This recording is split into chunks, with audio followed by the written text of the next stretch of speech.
This is Real News Media TV, coverage you can trust. Please like, share, subscribe, and hit the notification bell. Select all for daily news updates. Jamaica forging ahead with plans to recruit foreign-based nurses on short-term basis. Several memorandum of understanding will be signed next week by the Jamaican government and hospitals in the United States to facilitate the recruitment of healthcare workers, especially operating theater nurses, on a short-term basis. The workers will fill gaps in the public health system as the ministry moves to clear the backlog of elective surgeries. Health and Wellness Minister Dr. Christopher Tufton, confirming plans for the meeting in St. James on Friday, said he will first be heading to Florida and New York. Dr. Tufton again defended the recruitment of overseas nurses from the diaspora, which is a part of the Code Care project. He said there is an urgent need for operating theater nurses, adding that the repair of operating theaters and more collaboration with the local healthcare workers should see the scheduling of longer hours of surgery in a few months. Firearm and ammunition seized in Constant Spring. The Constant Spring police seized a firearm and several rounds of ammunition during an operation on Lower Ward close in Constant Spring, St. Andrew on Friday. A police team was reportedly on patrol in the area about 11:30 p.m. when a bar was searched. The Jamaica Constabulary Forces Corporate Communications Unit says a Caltech pistol and 13 rounds of ammunition were found in a knapsack. No one was arrested in connection with the seizure. Dispute over Reed's $23 million payout. An agreement is in place for the government to reimburse Jamaica College's portion of the $23.3 million severance payment to Roel Reed to secure his resignation as principal, the attorney for the school board has claimed. This assertion by Lance Hilton, who served as the attorney for the school board during the settlement talks with Reed, was included in a leaked email obtained by the news and repeated during an interview last week. In the end, the JC Trust paid the money on condition that the ministry would reimburse it, Hilton wrote in the June 2022 email that was copied to about 40 old boys, including influential current and past sector leaders. It appears to contradict public statements by the Education Ministry last year that only $16.1 million of the full payment was borne by taxpayers. In November 2021, it was reported that the $23.3 million settlement agreement for Reed to demit office as a JC principal on November 20 that year would be split between the Ministry of Education $16.1 million and the JC Trust $7.2 million. But Education Minister Favour Williams is dismissing the conflicting assertion by Hilton, who is also vice chairman of the JC board. That's not accurate, she said twice when asked by the news on Thursday to respond to Hilton's claim that her ministry had given an undertaking to refund the JC the $7.2 million, which would mean that taxpayers would cover the full cost of Reed's severance package.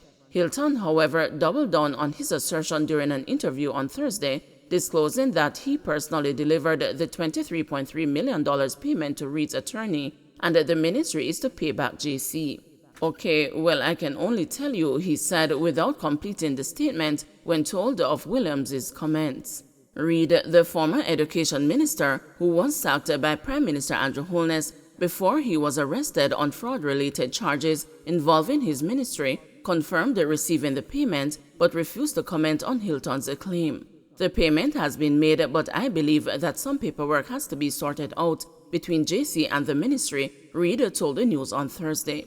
I am not at liberty to comment any further on those matters, he added when asked if he was referring to the reimbursement to JC.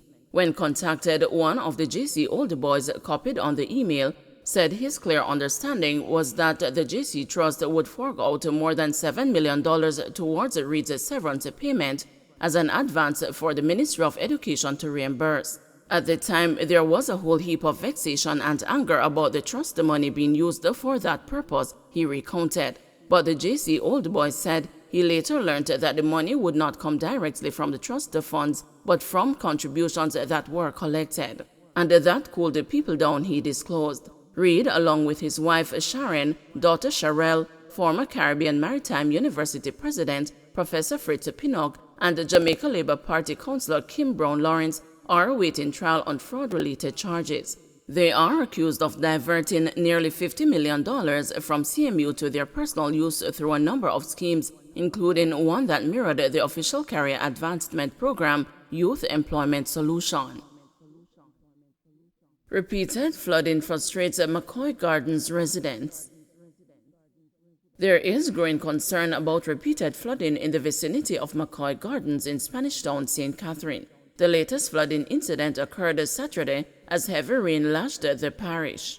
A large body of water which blocked a section of Brunswick Avenue resulted in vehicles heading towards Angels having to use the side of the road designated for vehicles going in the opposite direction. It's understood that motorists and the residents have been enduring the inconvenience for more than a decade. I have to pack my things on the bed due to the flooding. I have been living here from I was 15 years old. Now me's almost 50 years old and a pure water down here. Tammy Brown, a resident, said. The Jamaica Labour Party's councillor caretaker for the Angels Division, George Moody, believes that the problem is being caused by clogged drains. The drain needs to be cleaned, as it has been a constant problem along this corridor, Moody said. Counsel for the division, Patricia Harris, said she has made representation for a thorough drain cleaning, but the work is yet to be done. I have been making requests for funds since 2012, but a great deal of work is required, so we have to reassess and have it done, Harris said.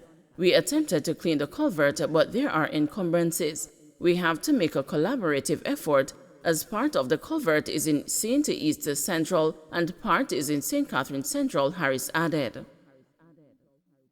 2 men killed by police in St. Thomas. The Independent Commission of Investigations is probing the fatal shooting of 2 men by the police in St. Thomas on Friday. 2 illegal guns and 10 rounds of ammunition were reportedly seized in the incident. About 5 p.m., the police were conducting an operation in Pondside Yallas when 2 men were shot, reportedly during a confrontation with the police. One of the deceased was from Norwood St. James and the other from St. Thomas. Wholeness meets with King Charles III. The new King of England and Jamaica, King Charles III, on Saturday held an audience with Prime Minister Andrew Wholeness.